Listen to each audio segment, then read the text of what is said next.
Hey everybody, Fletch from All Things Overlanding here. On today's episode of the podcast/vlog, I'm going to be talking about how to get your family interested in going on overlanding trips with you, as well as kind of like the logistics, right? Like what changes when you take your family with you. If you're new to the channel, my name is Fletch. Welcome. Basically, I put out a couple videos per week, kind of focusing on overlanding stuff, gear reviews, do-it-yourself mods, trip reports, things like that. So if you're into overlanding, do-it-yourself mods, anything like that, definitely consider clicking that subscribe button below. Also check the links in the description below for access to Facebook, Instagram, and my podcast channel. So I'm on all those major sort of podcast channels and Facebook and Instagram. So come join the conversation over there. I'd love to have you. Or check me out at allthingsoverlanding.com. So before we dive too far into the episode, I did just want to briefly touch on all of my featured partners. These guys are all awesome, right? Like these are just little small businesses that make some amazing products or have some awesome free services or things like that that you guys could benefit from. So I just like to bring them up every time that I do a video. Again, links in the description below to all of them. So definitely if you are at all interested in anything these guys offer, go check them out below. Starting with Overland Addict, awesome guy, awesome shop located in the Missouri area. They sell everything to do with overlanding, so definitely check them out. Next, Last US Bag Company. Amazing company that makes some super high quality overlanding bags, custom things just kind of for overlanders like you and myself. Very reasonably priced, very awesome stuff. So definitely want to check them out as well. More Overland Expo is coming up in February of 2021. I'm getting super excited about that. It's the largest overland style expo in the Midwest. So you're going to want to check that out. Again, click on that link down below to check them out and get your tickets. And then last but not least, Northology Adventures. Click on that link down below, go to the website. If you scroll down to the middle of the page, they have an amazingly beautiful overlanding magazine. It's totally free to sign up for, digital delivery. They send it out every month. I actually wrote an article for the November issue about kind of like overlanding and building relationships and meeting people. So you'll definitely want to go check that out as well. So without further ado, let's dive into the episode.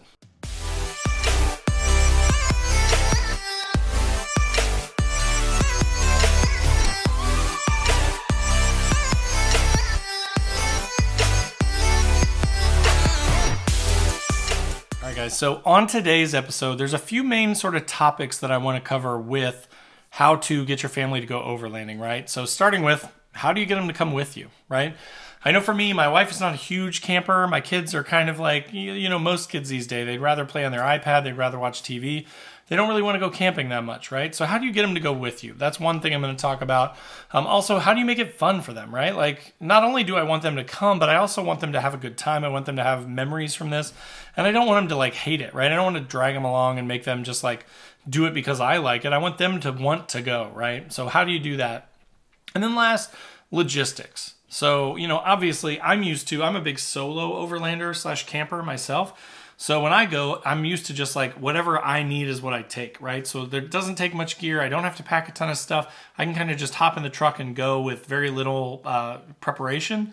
But when you're bringing, I have a couple kids, we have a dog, I have a wife. So like it just all, multiplies, right? So how do you kind of figure out those logistics and what are some things you need to think about?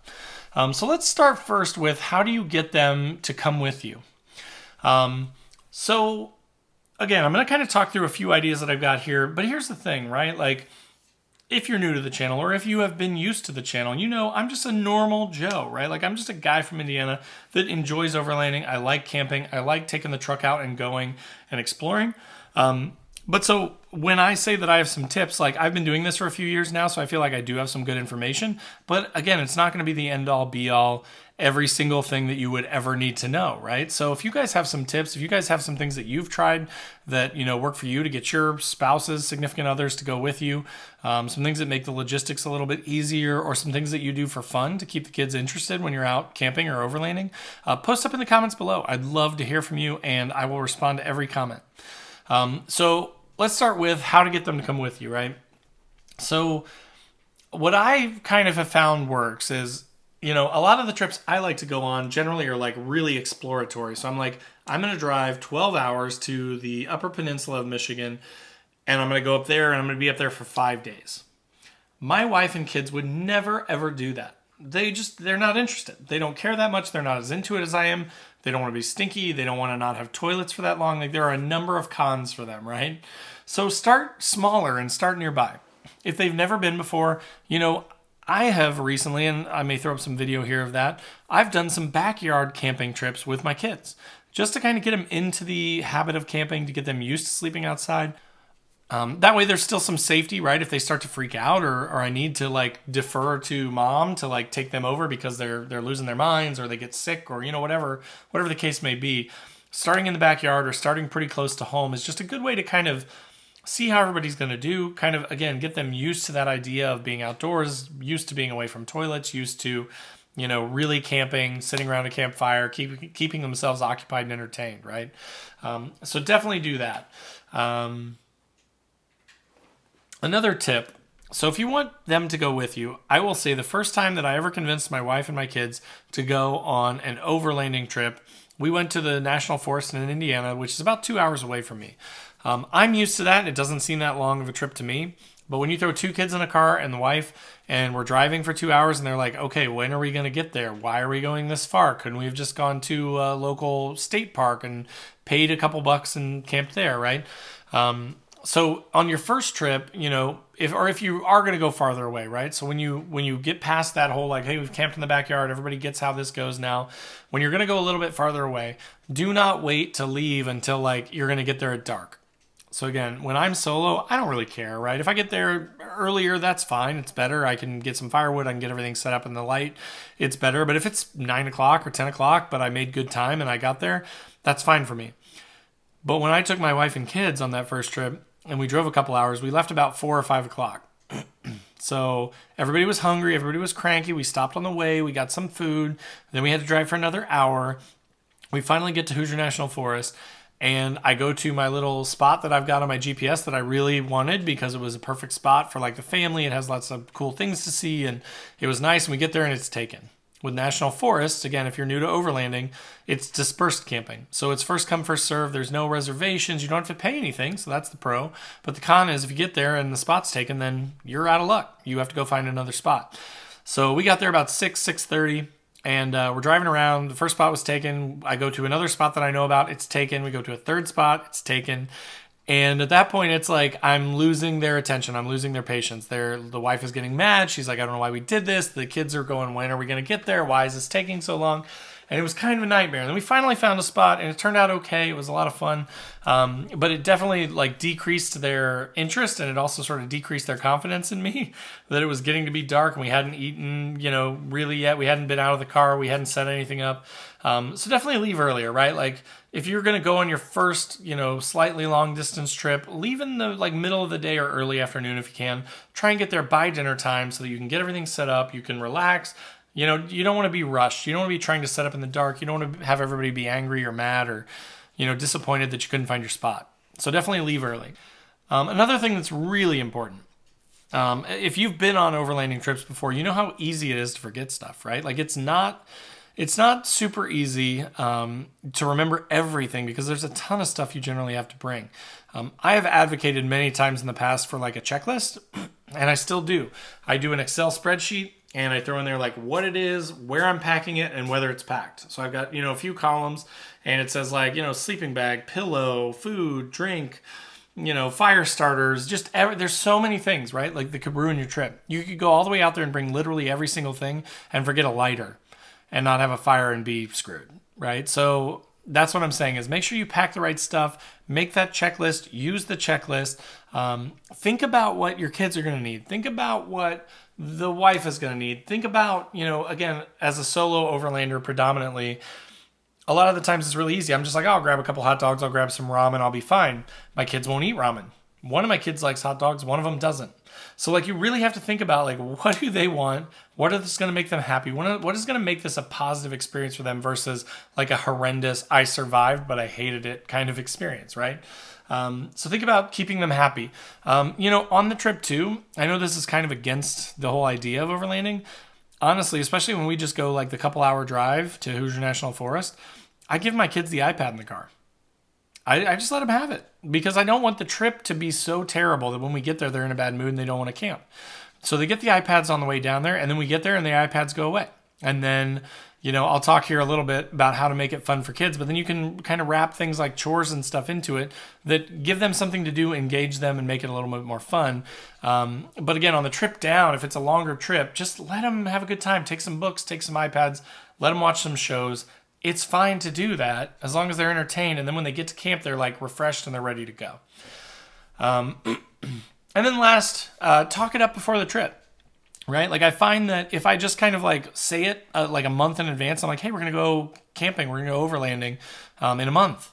And then I just let it go. And I'm excited about it. And I'm making my checklists and I'm packing stuff up and I'm getting ready. But then like the day before, I'm just like, hey guys, can't wait for camping tomorrow. And they're like, wait, what?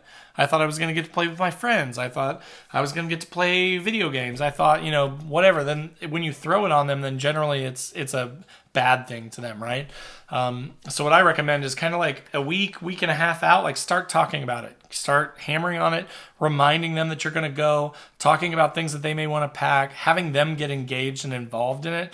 Asking them what books they want, asking them if they want to go to the library, right, and get some books to take with them, asking them if they want to take some drawing stuff, asking them if they want to take airsoft guns, ask them and get them involved so that they're helping you plan it and helping you pack for it so that it doesn't sneak up on them and then all of a sudden they're like all crying and upset that they have to get drug away from their video games or drug away from home to go camping. All right, so part 2, how to make it fun for the kids. So I kind of mentioned this in the last sort of section, but making it fun for them is important. And one of the ways that I do that, and I'm not 100% sure that this is common, but it's really worked for me. And we did Cub Scouts for a while, and we kind of went with a number of different people. And you have all different types of people that have never been camping, people that are big campers, that kind of stuff. But what I found was there were a lot of people that just kind of showed up and expected someone else to make a fire, expected someone else to set up the tent for them. And they just kind of hated every minute of it because it was all work, right? What I do is I've kind of prepped my kids and kind of made them know that chores are part of camping, right? 1, it eats up time. 2, it makes them tired. 3, it keeps them engaged and involved in the process. And then 4, it helps me because then I don't have to do literally everything the minute that we get to camp. So what I mean by making chores part of the expectations is, again, when we go camping, I let them have the iPads. When we get to camp, the iPads go off. We hop out of the truck and I'm instantly assigning in jobs, right? I'm giving them things to do. I'm saying, hey, you each need to grab your backpacks, right? I'm going to get your tent and we're going to go set it up and you're going to help me. You're going to help me hammer in stakes. You're going to help me put the rain fly on it. You're going to help me open up the door. You're going to put your backpacks in there. You're going to unpack your stuff. You're going to get your sleeping pads. You're going to get your sleeping bags. You're going to get your pillows. We're going to get everything set up. We're going to zip it back up. We're going to be good on the tent. Then once we're done with that, we're going to talk about, setting up all the stuff to camp, like the chairs. So going around the fire pit, getting some kindling, collecting wood, setting up, all the kitchen stuff, kind of getting dishes and stuff like that out, getting the food out. So they help with all that stuff. And again, if you're thinking, oh, my kids would never do that, the only reason they won't do it is because you don't tell them that it's a thing, right? If they go there and they're like, oh no, I'm not helping with that. I've never helped with that. Of course they're not going to do it. But if you say, hey, this is how camping is. We all work together. We're all a team. This is the fun of it, right? Doing chores, collecting firewood, setting up the chairs, putting the tent out, setting up your sleeping bags. That's part of it. Then that becomes the expectation. So that's what I've kind of done with my kids. And I've had a ton of success with it. Again, when we go to Cub Scout stuff, a lot of the times a lot of people are complaining about it or saying it sucks or it's not fun or, oh, I have to do all this stuff. And my kids are just already set up and they're like, all right, do we want to go hiking? What do we want to do now, right? So definitely getting them involved, making them understand that there's work that needs to be done before you can relax and play is a good way to get them to sort of have a good time and also be involved in the process. Another thing is coming prepared with outdoor activities that you can do. So my kids have become huge fans of airsoft. And they're 7 and 10, so they're pretty young. We've got the masks and everything for safety, and we've got really low-powered, kind of little BB handguns that couldn't even break the skin if you wanted to, if I stood an inch away from you and shot you. But it gives us something to do. We run around in the woods and, they enjoy playing war and, it's the two boys versus me. And we kind of just run around in the woods and hide behind trees and shoot airsoft guns at each other. And that can last like an hour, hour and a half, 2 hours pretty easy. So bringing stuff like that is good. If you can, bring like cornhole boards or bring board games or, there's a million different things that you can do. When you're running around in the woods, though, be cognizant that, especially with little kids, like they have a tendency to scratch themselves, run through thorns, get hurt. Which I would always recommend in any situation, but especially if you're bringing your family and kids, have a first aid kit. Because something, as small as, running into a branch or something like that, with kids can turn into a big situation where it may ruin your trip or take you back out of the woods if you don't have the proper gear to kind of like keep people safe and make sure that everybody's okay. So definitely bring a first aid kit. And then kind of last, for how to make it fun for kids, I like to create activities that are specific only to camping. And what I mean is like, so like my kids play iPads all the time, which is why the second we get to camp, the iPads go away. Because I don't want them to be like, I don't ever want to be like, hey, let's go camping. And they're like, meh, I can play my iPad at home. I'd rather just sleep in my own bed and just play iPad at home. Like when we go camping, there are things that we do out there, like the airsoft battles that I mentioned, that we only do when we go camping. So conversely, I don't like let them play with the airsoft guns at home. They go up, they get locked away. They aren't allowed to play with them at home for a variety of reasons, right? Like I don't want them shooting their friends. I don't want them shooting pets or other people walking by in the street. Like it's just, people don't like to see kids running around with guns in a neighborhood, like all that stuff, right? But it also forces them to kind of associate that airsoft gunplay with camping, which they enjoy. They love that stuff. So like when I say we're going to go camping, we're going to take the airsoft stuff, they're excited, right? They're like, oh yeah, that's when we go camping, we play airsoft. Another thing that we do that they don't do a lot at home is drawing. So we'll bring like a clipboard and some paper and some pencils and stuff, and we'll say, hey, go in here and draw, or go in here and write some things, or, that sort of stuff. And they actually, both of my kids like to draw, but at home, again, there's so many distractions. There's TVs, there's iPads, there's friends coming over, there's pets. There's just so many things that they barely ever actually draw at home. But a lot of the times when we go camping, we'll say, hey, it's time to get ready for bed. It's 8 o'clock. Let's go into the tent. Why don't you sit in here and read a book? Or why don't you sit in here and draw for a little while? They get excited about that, and they go in there and they'll actually like draw a bunch of pictures and be like, hey, here's us sitting around the campfire, Dad. And it's really cool. But so again, coming up with activities that are specific for camping, that make memories for them, that get them excited about camping, all that stuff is a great idea to kind of get them bought in and get them having a good time. And so then the third part of this episode, if you will, camping/overlanding with your family, is logistics. So again, I've mentioned it several times. I am a solo overlander/camper most of the time. It's really easy for me to, toss a backpack in the truck and grab a couple pounds of hamburger and grab some buns and some mustard and ketchup and just hit the road, right? When you are going with your family, it can go bad really quick. Like you can, if you don't think through the logistics of it, you can get there without the right stuff. You can get there without enough food. You can get there with food that your kids don't like. There's also a lot of things to consider regarding logistics, like the amount of gear that you're going to have to bring. Again, when I go by myself, I've got one folding chair. I've got my rooftop tent that has all the stuff I need in it to sleep, and that's about it. But when I'm taking the kids, I've got the kids and wife, right? Instead of just me, now there's 4 of us. So we've got 4 times the chairs. We've got 4 times the bed rolls. We've got 4 times the sleeping bags, 4 times the pillows. That's a ton of stuff. And that can take up a ton of room. Plus, you've got 4 people in there. So you've got, 3 more seats than the one when I go by myself that are taken up by people. So you really have to think through that. Like there have been multiple times that I have an Xterra, and it's not a huge SUV, but it's not, it's not a 2-door regular cab, regular bed pickup. And we'll get ready to go. And I'm like, I don't even know if I can fit all this stuff, right? With all these chairs and pillows and sleeping bags and everything. I don't even know if I can fit it all. So you really do have to kind of like pre-plan, pre-pack out, make sure that you've got enough room, and just be thoughtful of like the stuff that you're going to bring. Because it gets really easy to bring just tons and tons of stuff that you don't even need and then like ruin your trip because you don't even have room to pack it all. So be thinking about that stuff, the packing and the planning, that sort of things. Another thing from a logistical standpoint, I kind of mentioned this in keeping the kids busy, but it is a logistics thing. So again, when you get to camp, when it's just you, it's really easy to set up one chair and pop up a rooftop tent or pop up a, a little small easy up tent or something like that for yourself. But when you've got, a spouse, kids, maybe pets, that sort of thing, there's just a lot more stuff that needs to be set up, right? So, what I have done to both engage the kids and the wife and keep them occupied, as well as like to help me logistically, like how do I get all this stuff out, is again, giving them responsibilities. So like we get to camp, instead of me having to set up all the tents and set up the rooftop tent and set up all the stuff for cooking and set up all the chairs and set up the folding tables. And if I had to do that all by myself, they would be mad at me within the first half an hour because nothing would be set up. So again, I give everybody jobs. We delegate things out. I say, okay, boys and wife, you go and set up the tent for the kids. And while they're doing that, then I'm setting up the rooftop tent. And then I'm starting to get out the chairs. And then they come back and they help me with the chairs.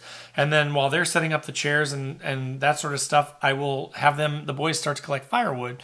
And I'll get a little small fire going, start that stuff. Then while they're putting more wood on it and kind of getting the fire really going, I'll go over and start setting up the cooking stuff and getting stuff ready for dinner.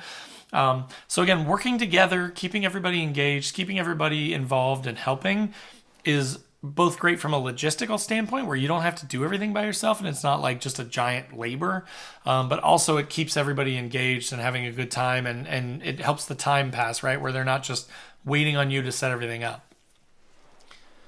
And then of course, if you're new to camping, right? Like I've always been sort of like a run what you brung kind of a person. I'm kind of like a budget-minded overlander / camper, if you will.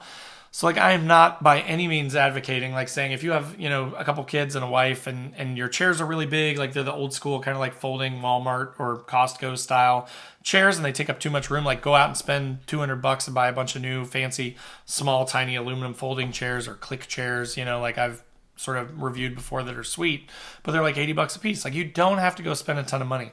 Use what you've got, but just be cognizant of it, right? Like think about how much stuff you've got, how much room it's going to take, and just try and plan accordingly.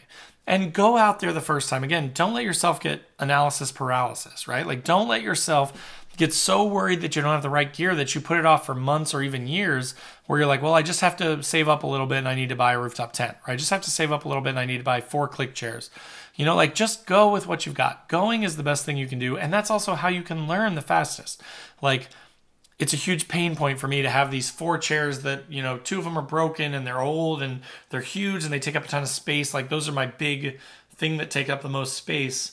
Okay, that maybe is your first priority, right? Then you know that these huge chairs are uncomfortable, they're broken, they take up a ton of space. So maybe that's what you focus on next. And then when you can, you upgrade, right?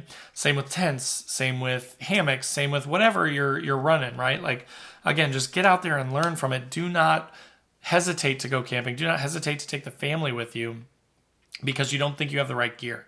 I see that happen way too often where people are just terrified. They're like, oh, I gotta wait. I gotta have a brand new Tacoma with $20,000 worth of gear and rooftop tents and traction mats and all this stuff. No, take your Prius, go out there, spend a night in the woods, and you'll really quickly figure out like where the priorities are, right? Like what do you need to do?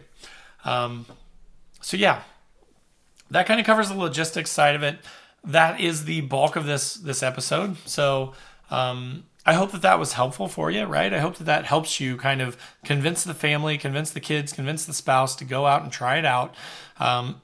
Again, just a couple of years ago, my wife had never been overlanding at all. Like we had never been anything more, difficult, if you will, than like a state park with full-fledged toilets. And when I took her the first time, again, I went too late. I made the mistakes that I'm telling you about in this video, right? And even so, though, she was still like, this is really cool. Like it's just a different experience when you're out in the middle of nowhere by yourself and you get to experience the sounds of nature and you're actually in a private place where it's not 20 other people, back to back to back to back in a state park at like assigned camp spots. And you hear people coughing and babies crying and dogs barking all night. Like if it's just the peacefulness of being alone in the woods is so worth it that you just have to try it. So yeah, as I mentioned though, again, if you're new to the channel, if you made it this far, if you're listening on the podcast, go over to YouTube, search for All Things Overlanding, or if you're on YouTube, click that subscribe button down below. I put out a couple videos a week, again, like gear reviews, Xterra stuff, do-it-yourself mods, trip reviews, like where did I go? How did I get there? How did I plan for it? That sort of stuff. And then I do this podcast/vlog once a week too. So I'm putting out tons of content for you guys. I'm trying to help you guys out with ways to do things, with how-tos, that sort of stuff. Post up in the comments. Let me know what you want to see. Let me know what you want to hear about.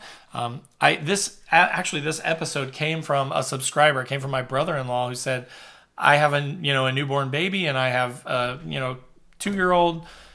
I don't know if Parker's 2 or not. Pat, you tell me. I'm sorry. I don't know kids' ages. But like he actually gave me this idea and said, dude, I'd love to hear like, how do you like go with the family? How do you get out there? Because I'm new to camping and I want to do it. So thank you, Pat, for that idea. But you guys give me the ideas, right? Like, again, I'm here for you guys. So you tell me what you want to hear and I'm happy to do it. Also, as I mentioned, though, down in the description are the links to my featured partners. Again, all awesome, amazing companies. So definitely click through those. Check out their stuff. If you're going to buy Overlanding bags, get them from Last US Bag. Don't get them from, some other competitor, because these guys are like the legit real people. Same with Overland Addict. Same with More Expo. Go to More Expo. And then Northology Adventures as well. So definitely check them out in the description below. But so that wraps it up. That's pretty much it. So again, thank you guys for listening. I hope you enjoyed this, and we'll look forward to talking to you next week. Take care.